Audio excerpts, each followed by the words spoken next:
WJBF News Channel 6 at 11. Getting to the bottom of First Friday. Good Sunday evening, everybody. I'm Jillian Benfield. Thank you for joining us tonight. To be or not to be? That's the question surrounding a monthly event in downtown Augusta after 6 people were shot and sent to the hospital during First Friday this week. Richmond County investigators say the shooting started when 2 groups of people began arguing outside of Rubens department store. Now, for the first time, a 16-year-old victim from that shooting is speaking out. Investigators say no one was critically hurt in the shootings, thankfully. The gun was recovered, but so far there are no suspects.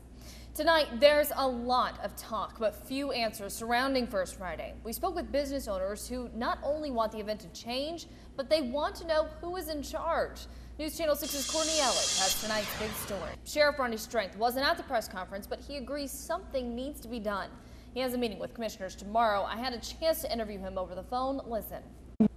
Strength says the commission will either have to shut First Friday down or give his department more money to patrol downtown. Where it is really quiet right now, but in less than an hour, we expect to finally have our first press conference to get more details about this officer being shot, and we're still getting new details out here in Aiken right now. Yeah, we expect to hear from this press conference more about the suspect, Joshua Jones. He was arrested, guys, around 11:30 this morning in Batesburg, and we're told that he does have a prior criminal history, that he has been incarcerated here in Aiken County before. I saw some comments on our Facebook, WJBF Facebook page about people saying, you know, this is the type of stuff that happens in New York, not in Aiken, not in this quaint, beautiful little town that we have here in the CSRA. And for this to be the 3rd police officer shot within the past 3 months, it's just heartbreaking.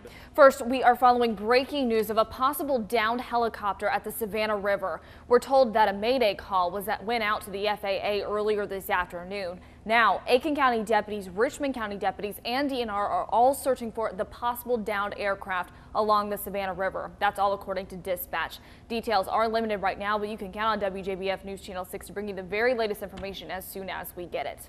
Well, it is a big night for one local high school football team. The Burke County Bears are in Atlanta right now trying to fight for their first state champion against the Peach County, right? Yeah, Trojans, yep. Chris Kane joins us now to give us a lowdown, Chris. Yeah. In a critical donation time, Salvation Army workers in Aiken can breathe a sigh of relief.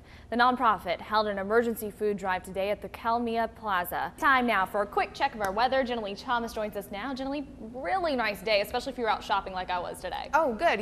An early morning crash in Graniteville left a Grovetown man dead. Well, you might be using that gas to get to and from the stores this holiday season like I was earlier today. And if you hit the mall, be aware that as you check out for goods, stores are checking you out and not for security reasons. Dan Harris explains. Oh man, I really hope he did not get his wife that holiday sweater. Just a little tip to all the husbands out there this Christmas. Well, still ahead on News Channel 6 at 6, helping those who heal slow get better faster.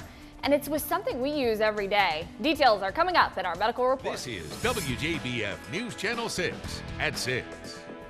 Burke County Middle School students are home early after a pile-up wreck involving several school buses. I'm Jillian Benfield. Thank you for joining us tonight. We begin tonight with that accident involving 6 school buses carrying Burke County Middle School students. The crash happened on I-20 near Social Circle in Newton County, Georgia. We have team coverage of this multiple school bus pile-up tonight. News Channel 6's Archer Shashadri starts us off in Burke County and tonight's big story. News Channel 6's Courtney Ellis is in Newton County covering this big story as well tonight. We're going to hear from her later in tonight's newscast. But right now, it is time for a check of the weather. Jillian Thomas in the Forecast Center, and what a gorgeous day we had today. Back now with more information on tonight's big story. Several Burke County school buses filled with kids on a trip to Six Flags over Georgia collided in Newton County this morning. News Channel 6's Courtney Ellis is live now. At 6. New name for Augusta's New You. I'm Brad Means. And I'm Jillian Benfield, and tonight for Jenny Montgomery.